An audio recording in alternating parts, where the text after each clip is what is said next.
What is up, everybody? I hope everyone had a great weekend. I did not talk about Mets or Yankees Subway Series much because I was sick over the weekend. I'm still a little sick, but I figured if there's anyone who wanted to call up or just talk about what happened during the Subway Series, the number is down below. Leave a comment. Let me know what's going on. But uh, other than that, we'll get right into it. So I said on, I believe it was Thursday when I went live, that the Mets kind of had no chance to win the Subway Series. I was wrong there, obviously, but I can't blame myself. I'm not. I'll own up to it. I was wrong, but it's. I mean, a lot of. I don't want to jump ahead here. I mean, the Mets won a series against a clearly struggling New York Yankees team. They were struggling more than I thought, obviously. I didn't think that the Yankees were really struggling that badly. Hence why I said that the Mets were probably going to lose. I thought that Ben Rice, which he did have a big series, Ben Rice, but Judge has just dominated the Mets since he first came up. So I didn't think much of it. But Yankees are really struggling. Watching them intensely over the last 3 days showed me that they are genuinely, actually, really struggling. Game one, I thought, oh boy, the Mets are going to get smacked around this series. Schlittler is on another planet. Cam Schlittler is an animal. Better than anyone the Mets have. I saw a lot of people arguing in my comments. McLean is better than Schlittler. No chance is that true. Even though McLean's great, he's nowhere near Cam Schlittler. And if you see me looking over a lot, if you're watching this now or in the future, I am watching the Mets game currently. So if anyone that's watching wants to call up about that as well, that'll be fine. But back to the main point here. Game two was very surprising to me. The Yankees did not capitalize on the Mets' mishaps. Benj dropped the fly ball. Peterson didn't really look sharp as per usual, although he didn't look terrible. Boy, does he just suck in general. They just couldn't capitalize. The Yankees didn't look like a team that was ready to play baseball, offensively at least. And I think a lot of Yankee fans can attest to this. The Yankees, their main problem is that they don't have anyone who, aside from Judge, at any given moment is going to give you a base hit. That's been the Yankees' problem for about 8 years now. The Yankees are built on power, home runs. That's pretty much it, to be quite honest. I was trying to think of another word there, but they are, the past 8 years, they are a power-hitting team. They are not this sort of Rays team that moves around the bases very well. The reason why a team like the Tampa Bay Rays is having so much success this year and has had a lot of success in years past is because they have a bunch of guys who just move around the base paths, whether it be a walk or a base hit or a double or a hit and a stolen base or a walk and a stolen base. They have a bunch of guys who go station to station. That's how that team operates. They work station to station. If the Yankees operated like a team that went station to station with Judge, with Rice, with the power bats that they have, they would be unstoppable, especially with that rotation. It seems that Max Fried avoided major injury, but that's what I would want to see out of the Yankees if I was a Yankee fan. But that brings me to my point of Game 2. You have bases loaded, no outs. Time to win this game. Blow it open right there. But no, they have too many guys that it's a home run ball or nothing. Jazz kind of falls into that. The whole lineup kind of falls into that outside of a guy like Judge. And even Ben Rice, who's just been hitting the shit out of the ball regardless. But yeah, they just don't operate well around the base paths. They don't move station to station, is what I'm trying to say, as the Rays do. So that was clearly the case in Game 2. Mets, on the other hand, they didn't really impress me that much in Game 2 either. Yes, they did get the win. Yes, Vientos did have the clutch RBI double down the line. It might have been a 2-run double, actually. I think it was a 2-run double. But regardless, they didn't impress me. They didn't look that good. It's 2 scored on I don't even know what you would call that play by Carlos Rodon. A shit show is what I call it when I was watching it. Carlos Rodon looked... he looked terrible. He had that one inning where he kind of imploded. It wasn't his best stuff. Clearly, he only went 4 innings. But how do you even ponder throwing that ball? How do you even ponder throwing that ball if you're Carlos Rodon? He was clearly in there. Just let the 1-run score. He throws it away. A 2nd run scores. That essentially opened up the game for the Mets. Without that, who knows if they even score a run, honestly. They just looked dead as per usual. And then that was pretty much it. Weaver, ex-Yankee, got out of the bases loaded jam against the Yankees, which was cool to see as a Met fan.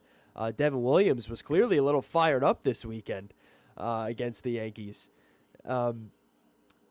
He brought his best stuff. He brought his A game. But, they got the win Game 2.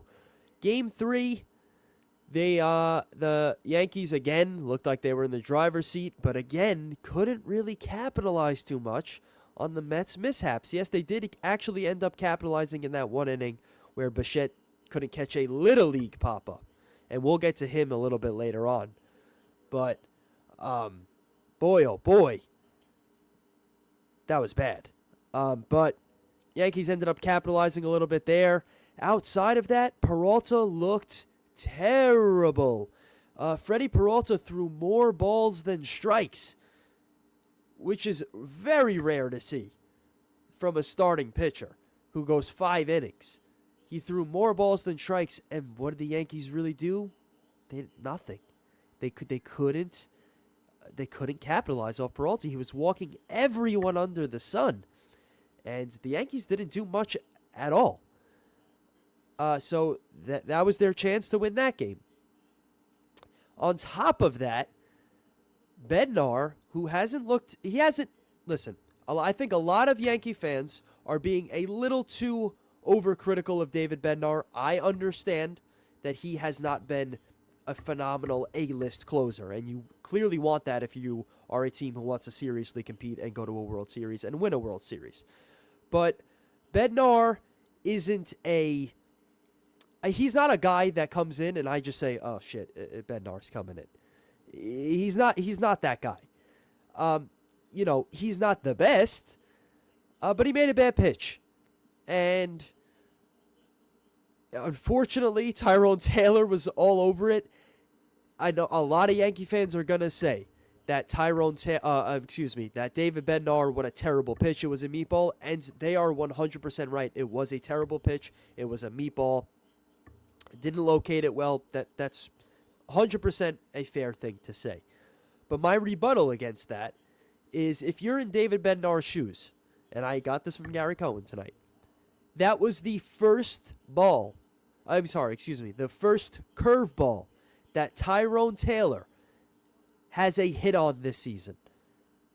So clearly, if you're Bednar or Wells, whoever made the call, maybe it came from the dugout, the scouting report was that Tyrone Taylor can't hit curveballs. So you throw him a first pitch curveball to get ahead. That is completely reasonable. He hung it. Taylor said he was sitting on a curveball, which is kind of crazy. But he hung it. He got the barrel of the bat out there. Was a little bit early on it. Drove it. 3-run homer. Tie game. Mets end up winning in extras. That's a tough one. It's a tough loss. It's probably the worst loss of the season for the Yankees. Go up 6-3. Down to their last out. Tyrone Taylor at the plate. You've seen videos. You yourself have watched the game. So you know that it's an ugly loss. But too much of the blame is going on Bednar, in my opinion. A lot of the blame should be going on the Yankees offense, which has been ice cold. Their rotation held up their end of the deal kind of all weekend. And it has been all year. They've been getting carried by their starting pitching. Now, maybe I'm looking at it through Mets glasses, Mets stained lenses, I guess you could say, when I speak about the Yankees this year. Because if you hear me speak about the Yankees this year, I don't think that they are really struggling much. I think they'll breeze through the AL. I still think that's the case. But I am starting to see what a lot of Yankee fans say in the comments, or ones that call up and rant about the Yankees. If they weren't in the AL and they were facing a lot more National League teams, maybe they wouldn't be in the position that they're in. Because that end of that lineup is weak. They don't move station to station. They rely on the long ball too much. That rotation is awesome, but their bullpen really isn't that good. Their back end of that lineup is really not that good. Like, really not that good. And you just have too many guys like a Volpe or a Rosario or an Escaro, backup catcher. I'm not going to try to pronounce his name. Wells.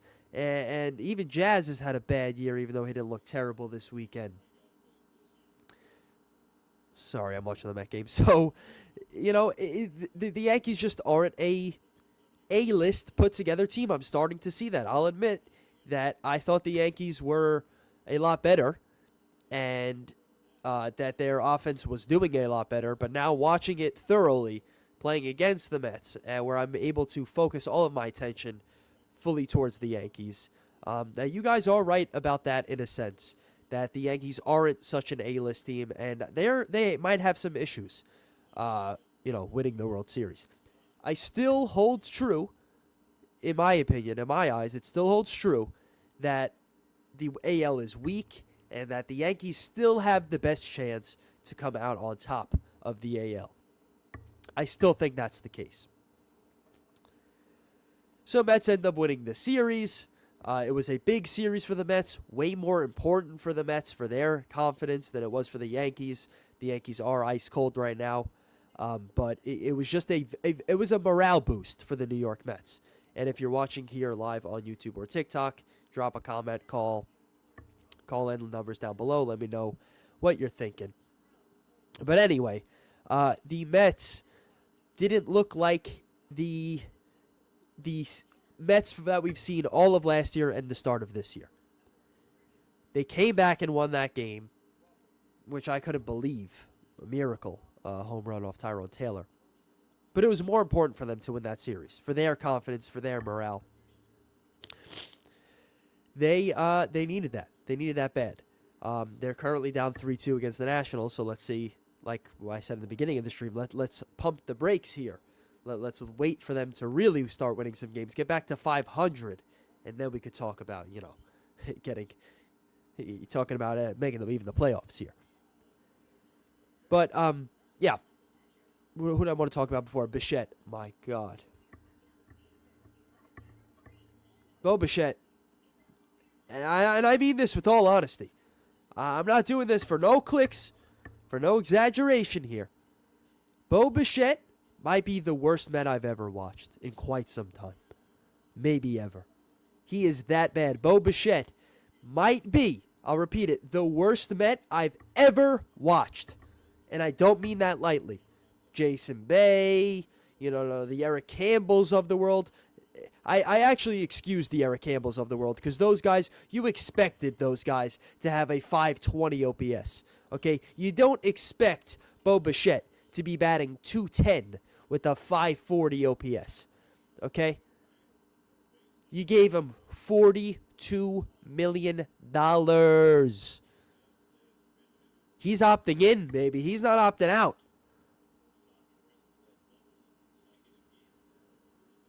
He was terrible. What a bad Subway Series. He did have the hit in the bottom of the ninth to keep the rally alive.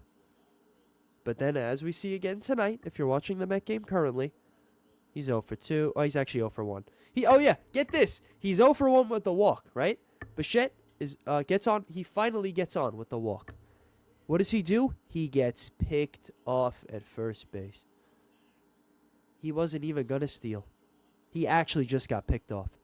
He was going into his second lead, and he got fucking picked off. What a joke. But outside of Bichette, A.J. Ewing looking great. Carson Benj looking great. Soto coming to life a little bit. Vientos coming to life a little bit. Terens coming to life a little bit. So maybe that's the spark they needed. Terens just got a base hit. Jake Irvin, see ya, get out of the game. But yeah, so, I love to see good baseball being played with the Mets. That's not going to make me believe, but it's nice to see. It remains to be seen if it's for real. That's all I'll say. It remains to be seen. Excuse me. So yeah, I really didn't want to stay on here and talk too long. I know the Mets and the Yankees are both currently playing right now. So I'm sure you guys are all out there watching that game. But if you watch this in the future and you want to catch my next live stream and you want to call in, leave some comments, it helps me keep this a little longer too. Not that I run out of stuff to talk about, but I just want to kind of save everything I want to talk about, especially for this Mets and Yankees game that is on currently right now. So, obviously it's still on, so I don't want to talk too much. But yeah, so maybe I'll switch things up a little bit. I might even do like some announcing of the Met games, if that would be something you guys would be interested in. But quick little recap there. And like I said, I am a little still sick now, and over the weekend I was sick. That's why I couldn't really get any Mets-Yankees content out. But I will have a new video tomorrow on baseball cards. So that is something, if you are listening to this in the future, to go watch, go look forward to that. And if you are watching here on YouTube or on TikTok and you want to leave a comment or even just call in, see what's up going on. But yeah, so listen, Mets didn't look the best. To recap real quick, Mets didn't look the best. Yankees didn't look the best. I don't believe in either of these teams right now, currently. But we'll see how the season goes. The Yankees clearly have a better chance than the Mets. Let me shut up now and just stop talking because I said I was going to end 2 minutes ago. So thank you guys for watching, and catch out my next YouTube video coming out tomorrow. And I really appreciate the recent support. It means a lot. So thank you guys, and I'll catch you on the next one.